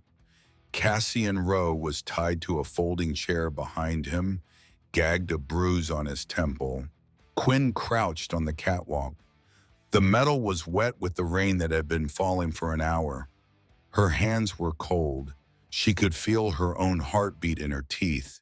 She had not slept in almost 2 days. The radio crackled. 2 big SUVs, Boone said, black, armored, stopping at the gate. Quinn's stomach dropped. She had planned for 1 vehicle, maybe 4 men, personal security at most, not armored vehicles. Hold, she said into the radio. Nobody moves until I say. The 2 SUVs rolled into the loading bay. 6 men got out. They were not street muscle.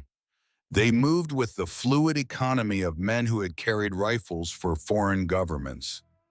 Suppressed carbines at the low ready, night vision goggles on top of their heads. They took corners professionally. They cleared sight lines. Then a 7th man stepped out of the 2nd vehicle. Sterling Whitlock was a small man. He was thin, slight, in a charcoal wool overcoat that had probably cost more than the entire town of Ridgeline Hollow earned in a month. He wore wire-rimmed glasses. He held a black umbrella over his head with a fastidious precision. He looked to Quinn, looking down through the gap in the rafters like an accountant at a funeral. He did not look like a man worth Theo Vance's blood. You aren't, Cassian Whitlock said into the warehouse. His voice was bored. Cassian is indisposed, Roland Halloran said. Whitlock sighed. He looked at his cuticles. The biker. Of course, he waved a hand at his men the way a man waves at a waiter. Kill him. Find the girl. Find the drive. Burn the building. I have a plane to catch. 6 rifles came up. 6 red laser dots converged on Roland Halloran's chest. Quinn's hand closed on the master switch. Now, she said. She threw it. The warehouse exploded with light. 84,000 lumens, all 6 lamps, all directed downward in a cone that turned the loading bay into a single white inferno. The mercenaries had been operating in near total darkness for the last 40 minutes. Their pupils were as wide as a human pupil could go. Their night vision goggles perched on top of their heads caught the blast of light and amplified it back into their faces. 2 went down to 1 knee instantly, hands over their eyes. A 3rd stumbled backward into the side of the lead vehicle. A 4th fired a wild burst into the rafters. Beanbag rounds came out of the dark from 4 directions at once. Brigby's shotgun took the first mercenary in the chest from 12 feet away. The man went over backward like he had been hit by a small car. Breyer dropped the 2nd from the rafters with a round to the ribs that you could hear connect from across the building. A 3rd went down to a shot from the loading dock.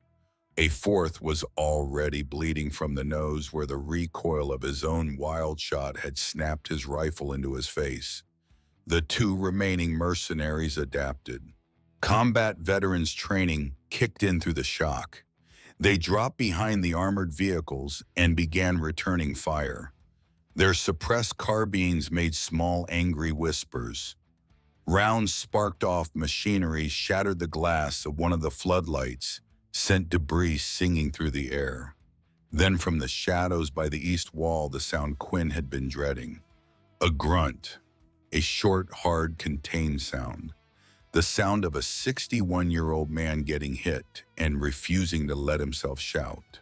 Brigby, a round had caught him in the right thigh as he advanced along the east wall. He went down behind a steel column, dragging himself with both hands, blood already soaking through his jeans dark. His jaw was clenched. His shotgun was still up. He was still in the fight. On the warehouse floor, Roland Halloran charged. 240 pounds of him, propelled by a rage that had been building for 3 weeks and 4 days. He came around the work light with his head down and his shoulder forward, and he hit a mercenary who had stepped out from behind the lead vehicle like a freight train hits a deer. The man slammed back into the armored panel hard enough to dent it. The mercenary fired as he went. A round tore through the leather of Roland's cut and carved a furrow across his left shoulder deep enough to bleed, but not deep enough to stop. Roland roared a sound that did not belong to a human throat, and he picked the mercenary up by the front of his vest and threw him into the concrete floor like a man throwing a sack of grain. The mercenary did not get up, but the last two were still behind the second vehicle. They had recovered from the light. They had found their angles. They had pinned Breyer in the rafters and pinned Brigby behind the column, and they were laying down disciplined 2-second bursts that were driving the nomads into cover and not letting them out. Stalemate. Quinn could see them from above. She was on the catwalk 30 feet up. She was directly behind their position. They did not know she was there. She crawled along the wet metal grating. The grating was cold under her hands. Her boots were silent on the rubber matting Boone had laid earlier in the day, because Boone had thought of details Quinn had not yet thought to think of, and that was why Boone was still alive at 53. She reached the nearest floodlight. She put both hands on the housing. The metal was hot. It burned through the leather of her gloves. She gritted her teeth. She twisted. The beam swung. The beam tracked across the wall, across the vehicles, and slammed full into the faces of the two mercenaries from their unprotected flank. They flinched. One raised an arm to shield his eyes. A half-second window. A half-second was enough. Breyer came out of the rafters on a rope. Hendricks came around the column on the other side of the warehouse. Boone came in from the loading bay door he had opened in the dark behind them. The first mercenary went down to a beanbag from Breyer at point blank. The second got his rifle up and got a single round off into the ceiling before Boone's baton caught him on the forearm, then on the back of the knee, then on the side of the helmet. He crumpled like a marionette with the strings cut. Silence. The whole exchange had been 94 seconds. It had felt like an hour. Quinn keyed her radio. Brigby. Through and through, Boone said from below. Miss the femoral.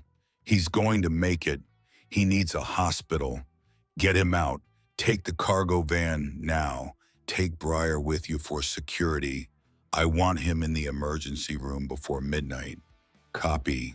Two of the nomads carried Brigby past the line of unconscious mercenaries. He was conscious. His face was the color of paper. His jaw was set. As he passed the other men, he raised his right fist slowly, and the men still standing raised theirs back. A salute. the kind given to a man who had taken a round and stayed in the fight long enough to see it through. The cargo van pulled out. Quinn climbed down from the catwalk. Her gloves were burned through at the palms. Her hands were beginning to register that they had been burned. She walked across the warehouse floor through the broken glass and the spent shells and the smell of cordite and rain.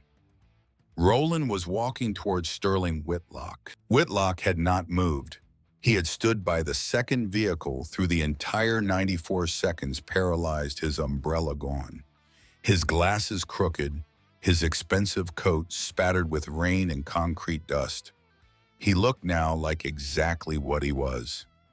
A small man whose money had stopped being a wall. Roland grabbed him by the front of the coat.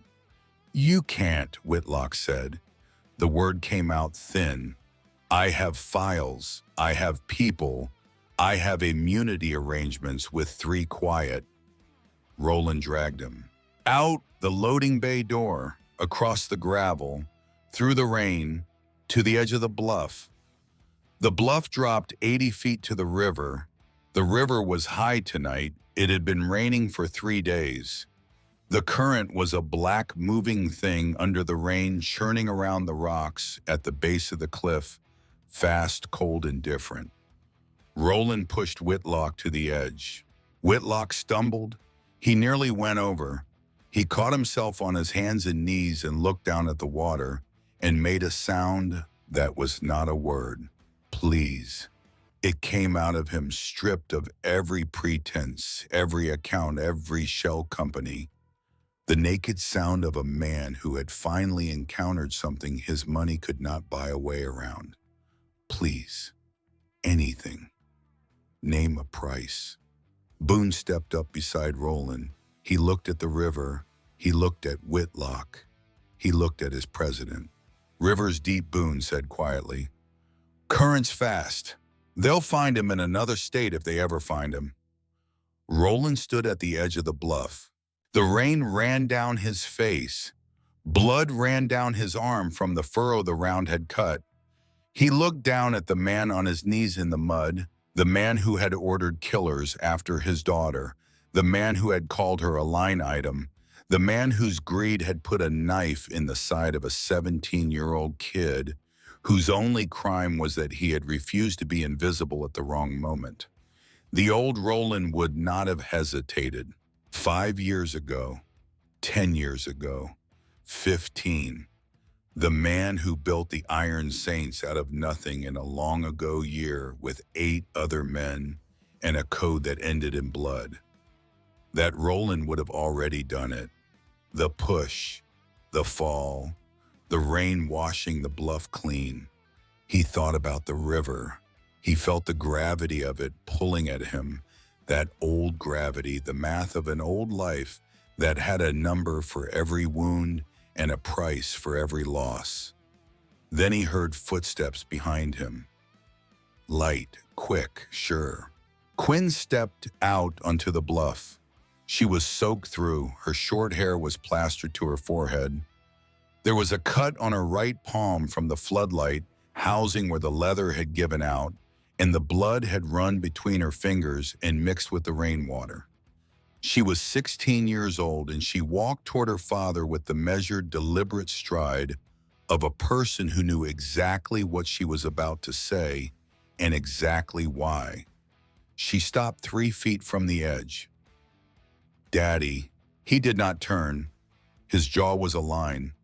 The rain ran into his eyes. "Daddy, look at me." He turned his head just enough to see her. She did not raise her voice. "The boy in that hospital didn't kill anyone," she said. "He didn't break a bone. He didn't push anyone off a cliff. He walked into a fight with armed men carrying a dish rag and he won. Not because he was stronger, because he was better. He was better than them. And he is better than this, and if you throw that man into that river, you prove every cop and every prosecutor and every man in a brown suit who ever called you a thug exactly right. And you make Theo Vance the punchline of his own story. You make him a kid who bled for nothing in a town nobody has ever heard of. I will not let you do that." Roland did not move.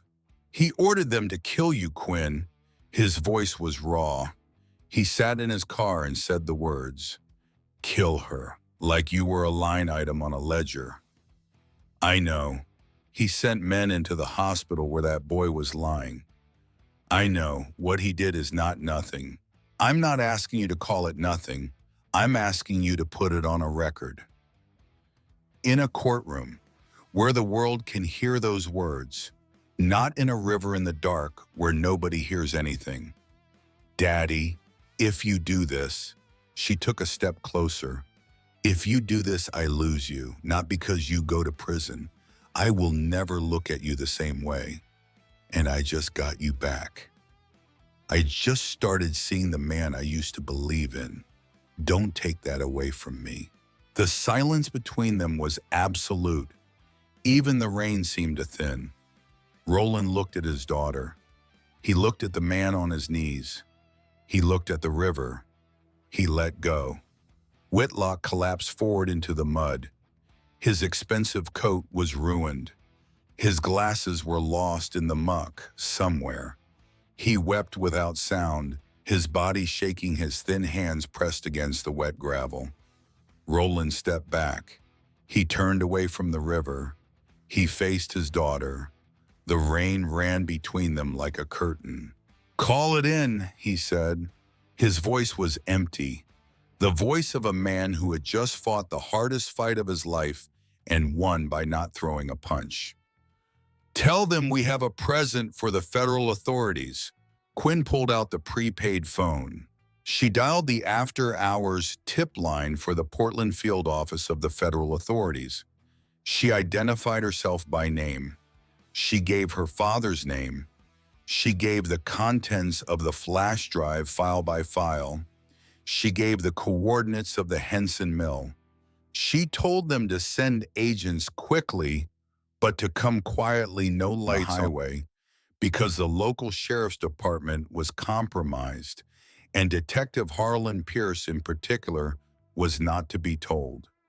She answered 3 follow-up questions. She hung up. Boone had already secured Whitlock's hands behind his back. The nomads loaded the unconscious mercenaries into the back of one of the vehicles. Cassian Rowe was wheeled out of the warehouse, still tied to his folding chair. Roland's men did not speak. They moved with the quiet economy of people who had done a thing the way they had been asked to do it, and had not done a thing they had been asked not to do, and were going home to think about that. The Iron Saints melted away into the trees on silent engines. By the time Sheriff Cottrell and a 6-vehicle column from the State Patrol arrived 23 minutes later, followed 11 minutes after that by 2 black government vehicles from Portland, the warehouse was empty of bikers. All that was left were 6 mercenaries on their knees in a line under a single overhead light, secured at the wrists a battered Cassian Rowe, still tied to his folding chair, and Sterling Whitlock sitting in the mud at the edge of the bluff with the flash drive duct taped to his forehead. Quinn's idea. She had thought it added a certain symmetry. She rode back to town in the cargo van. She sat with her head against the cold metal wall and her eyes closed. The adrenaline was draining out of her body in long, shaky waves. Her hands were shaking. Her knees would not stop shaking.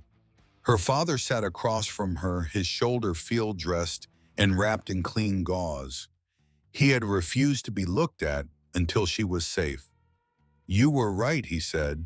She opened her eyes. About all of it. About Pierce, about Tremblay, about the plan, about the river. He looked at his scarred knuckles, the tattoos on the backs of his hands, the leather cut he had worn for 34 years. "I have spent my whole life living by a code," he said. "Loyalty, strength, blood for blood. I thought that was enough. I thought that was what made a man." He looked at her, that kid in the hospital. He never swore an oath. He never lived by any code. He just saw someone in trouble and stood up. No backup, no army, no plan. A dish rag, more guts than any man I have ever met. His eyes were wet. She did not say anything about it. You asked me to be the man you used to believe in, he said. I don't know if I am that man, Quinn, but I am going to spend the rest of my life trying. Quinn reached across the van and took her father's hand. The fingers were rough. The calluses were old. She held them gently the way she had held the hand of a boy she had known for 15 minutes in a diner the night before. That is all I ever wanted, she said. They rode the rest of the way in silence. Theo Vance opened his eyes on a Friday morning. The first thing he saw was the ceiling. White acoustic tile. The second thing was the soft beep of the monitor to his left. The third was the pain, a deep hot line down his left side from his ribs to his hip, pulsing in time with his heartbeat. He tried to move. His body refused instantly and emphatically. Easy. The voice was soft, urgent, familiar. Don't try to move. You have about 40 stitches and a missing spleen, and the doctor said you are going to lie still for at least another week. He turned his head slowly and saw her. Quinn was sitting on the wide windowsill, one knee pulled to her chest. She looked different from the girl who had walked into the diner 4 nights ago. The oversized leather jacket was gone, draped over the back of a chair, washed, but still carrying a faint shadow of brown that no detergent in the world would ever fully take out. She wore a soft gray hoodie. Her face was clean. Her short, dark hair was pulled back behind her ears. Her storm cloud blue-eye eyes were on him with an intensity that made the room feel small. You're okay, he said. It came out as a rasp. It was not a question. It was the first thing his brain had produced. Yes, she said. She smiled. It was the first unguarded smile she had let herself wear in 24 days. I'm okay because of you. Did I win? She let out a breath that was half laugh and half something that broke. You won. You held the line. The cavalry came. They are gone, Theo. All of them. The federal authorities have them. It's over, good, he whispered. His eyes drifted shut for a moment as the morphine pulled at him. That's good. That's good, another voice breaking on the words. Theo opened his eyes again. His mother was at the bedside. Marlene Vance had not slept 4 hours total in the last 4 days. She was wearing a sweater she had pulled on backward at some point and never noticed. She was crying without making a sound, both hands pressed to her mouth, and she looked in this moment like a woman who had just witnessed a resurrection. Hey, Mom, Theo said. She folded forward over him, her arms careful around his shoulders, her face in the side of his neck. She did not say anything for a long minute. She did not need to. After a while, the door opened. The air shifted. Roland Halloran filled the doorway. He was not in his cut today. He wore a dark t-shirt that strained across his chest in heavy denim. His left arm was in a sling. He carried a motorcycle helmet in one hand and a small paper bag in the other. Theo's eyes widened. You're him, he rasped. The dad. I am, Roland said.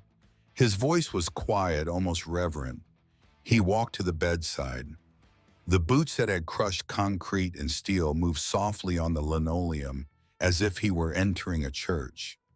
He looked down at the blood in the bed, at the bandages and the tubes and the fragility of a 17-year-old who worked at a diner and had done a thing most men would not have done.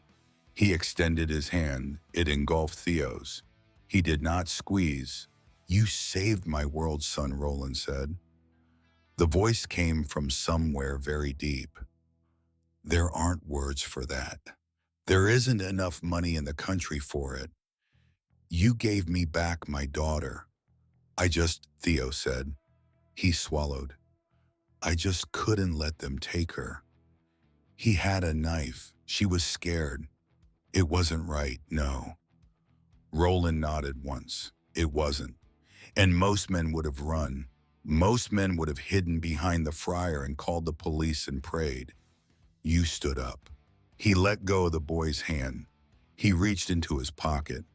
He pulled out a set of car keys and set them on the bedside table. My boys went by your house this morning, he said. We saw the Chevrolet in the driveway. Transmission was shot. Head gasket was blown. Theo blinked. Yeah, he whispered. I was working on it. It's done. New transmission, new engine, new paint. The air conditioner works. It runs better than the day it came off the lot. Theo stared at him. The car, the Chevrolet, the car he had been trying to fix every Saturday for 8 years. The car his father had left in the driveway like a final insult wrapped in rusted metal. The car he had believed somewhere private that if he could fix everything else. Fixed, running, whole. Roland reached into his other pocket. He pulled out a second set of keys. The fob bore the bar and shield of an American motorcycle company. I figured a young man who walked into a knife fight with the dish rag deserves something a little louder, he said. Brand new this year's model, matte black, custom pipes, paid in full, insurance handled, registration handled.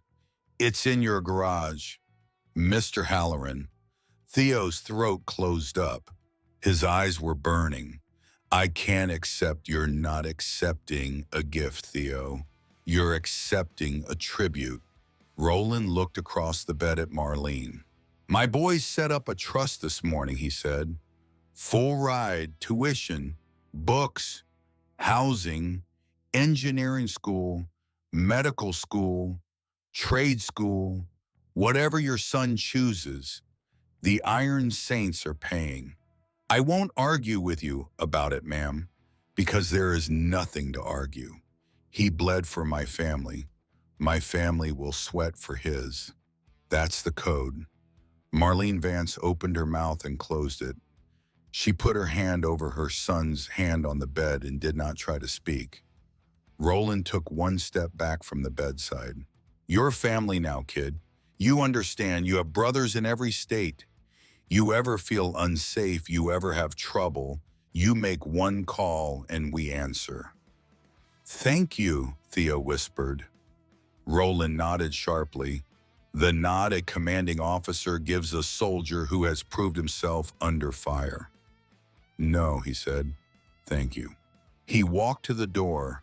He paused in the frame.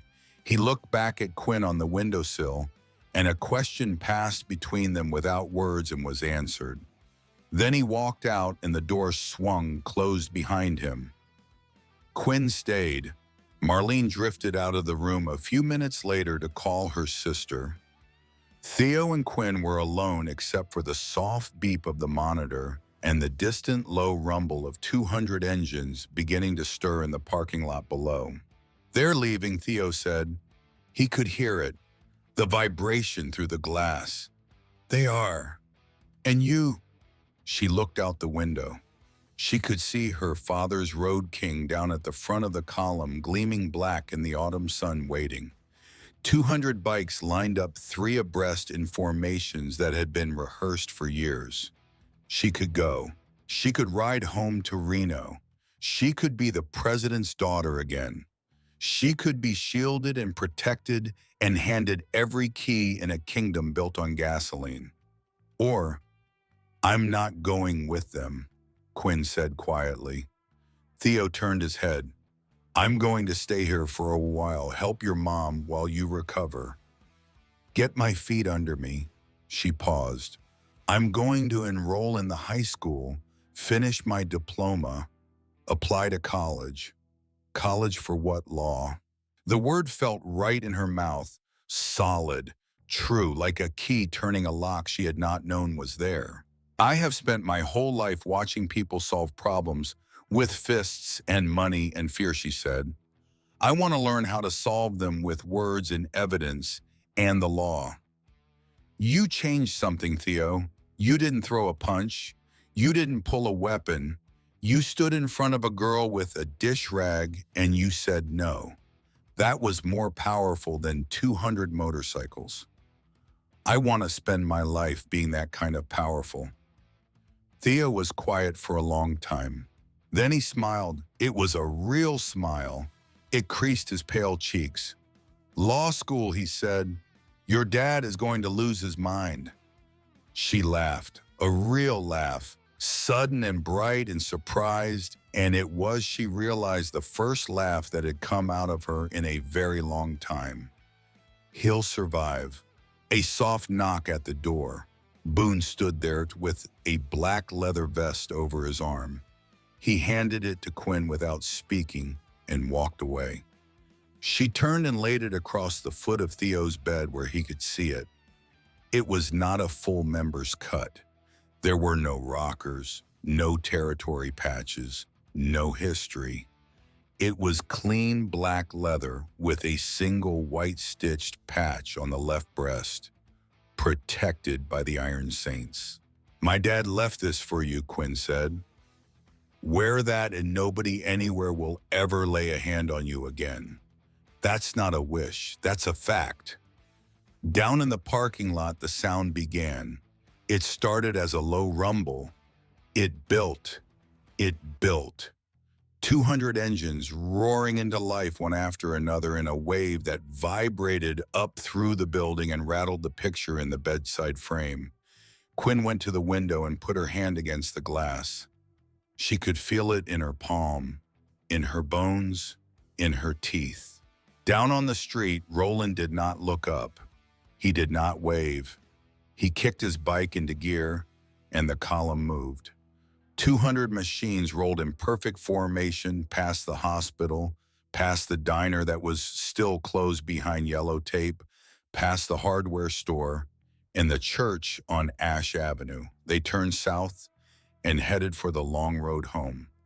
The sound of them faded slowly like thunder rolling away after a storm. Quinn watched until the last taillight disappeared over the ridge. Then she turned back into the room. Theo was watching her. You really aren't going, he said. No.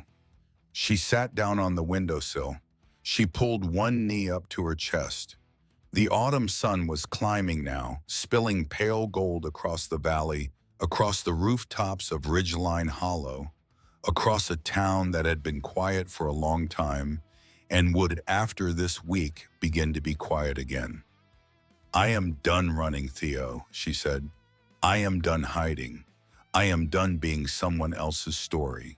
She looked out the window at the empty road and at the small town settling back into its ordinary rhythm. This is where I start my own. The legend of Ridgeline Hollow spread the way all legends do, in whispers first, then in louder voices, then in the kind of full-throated telling that happens in diners and barbershops and around fires when the night is long. They told the story of the boy who stepped between a girl and a knife with nothing in his hand but a dish rag. They told the story of the girl who called an army and commanded it with her conscience. They told the story of the father who knelt in front of a hospital cleaning lady and chose the courtroom over the river. And they told the story of the mornings 200 engines shook a town awake and reminded it for one cold autumn week what thunder sounded like when it came in answer to courage. Theo Vance made a full recovery. He spent 6 weeks in physical therapy and another 4 months building back the muscle the surgery had taken. He graduated from high school in June. He enrolled in mechanical engineering at the State University on the Iron Saints scholarship the following August. He kept the matte black motorcycle in the front window of his dorm's bike rack and rode it home on weekends to see his mother. He opened his own restoration shop in Bozeman the year he turned 28. He specialized in classic American muscle cars and vintage motorcycles. The matte black bike sat in the window for years, polished, gleaming, a reminder he never had to explain to anyone who came in. The Chevrolet his father had left in the driveway ran for another 104,000 miles. He retired it to the back of the shop the year he turned 34, not because it was broken, but because it had done its job. It had taught him that some things are worth fixing even when the world has told you to stop trying. Quinn Halloran finished her senior year at Ridgeline Hollow High School. She graduated valedictorian. She applied to 7 schools and was accepted to all 7. She chose the University of Montana for college because she had grown to love the mountains, and she chose a law school in California because, as she told the admissions officer in her application essay, she had a debt to pay to a kid in Montana who had once stood up in a diner with a dish rag, and she intended to pay it the long way in courtrooms for the rest of her life. She passed the bar on the first attempt. She joined the United States Attorney's Office for the District of Oregon at 26. In her first year, she helped finalize the federal corruption indictments that had begun 6 years earlier with a flash drive in a duffel bag in a Greyhound terminal in Portland. Detective Harlan Pierce was among the 19 law enforcement officers eventually convicted in that sweep. He pleaded guilty to 12 counts of public corruption and conspiracy and was sentenced to 14 years. He never set foot in Ridgeline Hollow again. Sterling Whitlock was convicted on 47 federal counts, including money laundering, conspiracy, racketeering, attempted murder of a witness, and conspiracy to commit the murder of a minor. He was sentenced to life without the possibility of parole. The judge in his sentencing hearing observed on the record that the chain of evidence was among the cleanest he had ever seen presented in his courtroom. He did not know that the chain had been managed on the night it began by a 16-year-old girl in a hospital corridor dictating instructions to a man with a scar from his ear to his chin. Brigby recovered fully from his thigh wound. He rode for another 12 years before retiring to a cabin in the Bitterroots with a German shepherd named Powder and a porch that looked out on a valley that ran all the way to the horizon.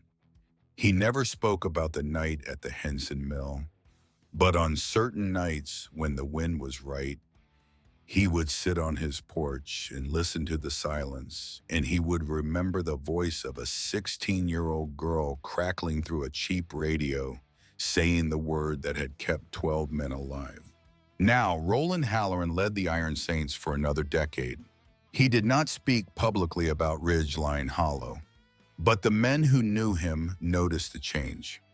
He was quieter, more deliberate.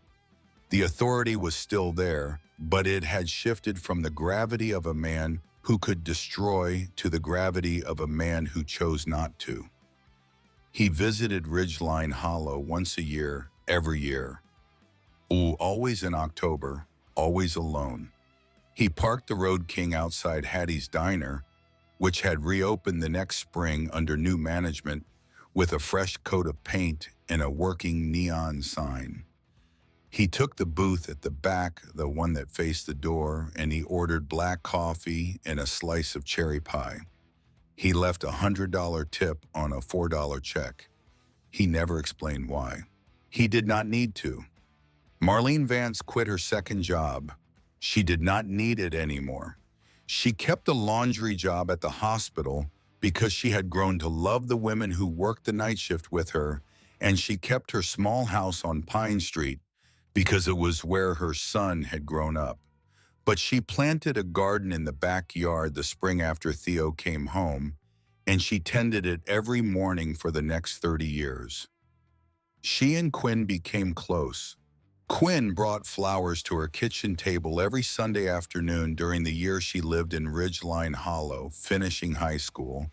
And after Quinn moved away, she sent a card every month for the rest of Marlene's life. Marlene kept them all in a shoebox in her closet. After she passed, Theo found the shoebox. He kept it on a shelf in his shop in Bozeman, next to a framed menu from Hattie's Diner, with a coffee stain that might have been coffee and might have been something older. Quinn and Theo remained close all their lives. They never became more than friends, though the people of Ridgeline Hollow speculated for years. The truth was simpler than romance and harder. They had seen each other at their most vulnerable and at their most brave in a 10-minute span on a Tuesday night in October, and the kind of scene that creates is a bond that does not need a name. They wrote each other letters. They called on birthdays. Theo built her a small wooden bookshelf for her first apartment in law school, and she sent him a leather-bound copy of the federal code for the opening of his shop. Each kept the other's gift for the rest of their lives. The story of Ridgeline Hollow reminds us of something important. It reminds us that heroes do not always wear capes or carry badges. Sometimes they wear greasy aprons and drive broken-down sedans. Sometimes they are 16-year-old girls who choose the courtroom over the river and the law over the fist. It teaches us that bravery is not the absence of fear. It is the decision to stand your ground when every nerve in your body is telling you to run. And it reminds us that loyalty, real loyalty, the kind that bleeds and bruises and holds the line, is a currency more valuable than all the money in any vault. In room 304 of the small county hospital, where a cardiac monitor once counted the fragile heartbeats of a boy who would not sit down, the memory of courage lived on. Not in the chrome and the thunder that had shaken the valley, not in the flash drive that had brought down an empire, but in the quiet, unshakable truth that one person standing up at the right moment can change everything. The thunder had rolled, the storm had passed, and in its wake, 2 lives had begun stronger than before, forged in the fire of a single night, when a boy with a dish rag proved that the bravest thing in the